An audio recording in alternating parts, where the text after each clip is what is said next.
accident, but it must be said it was during an active operation. Let's get more comment on the broader situation. We're joined by Niegale Bagayoko, who's president of the African Security Sector Network. Niegale, thank you very much for being with us. As we heard in our report, 2013, Mali called in France for help to cope with the problems within its borders then.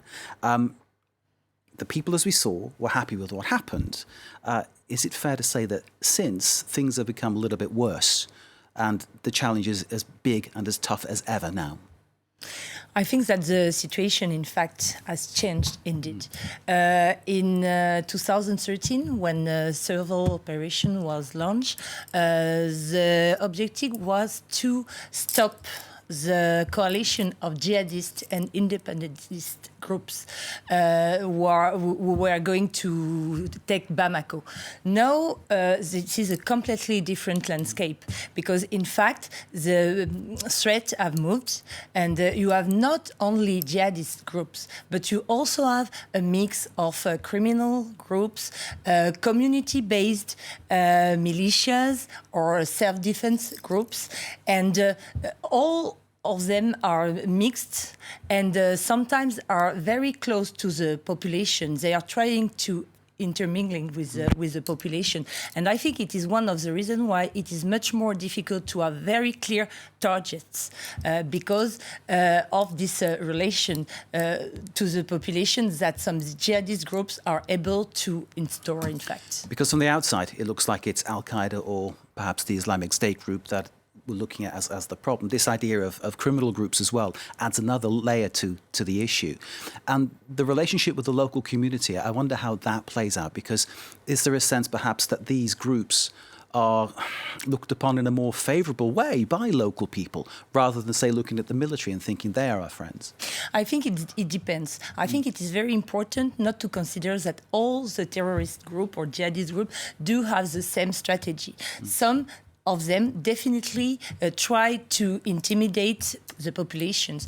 Others are looking for support from the population. It is a very common guerrilla strategy when you want to conquest the mind and head of the population. And of course, basing yourself in their village is a way of saying that you're on our side and you've got no choice, isn't it? Exactly. Yeah. So you have different strategy from the group. So it's very, and I think it's also one of the reasons why it is difficult to present them as don't worry. Sorry. It's okay. To present them as a single kind of threat. So in terms of where this goes from here, I suppose France committed to staying in the region and fighting against terrorism. Local people perhaps kind of split in a way. Some might sympathise with what the groups are saying, whether it's the terrorist groups, whether it's the criminal groups. Others might be frightened and scared to act. It makes it all the more difficult to act effectively against them, doesn't it, given the massive area we're talking about and the complexities that you've spoken about? Yes, absolutely. I think that what is very impressive today is that there seems to be two trends.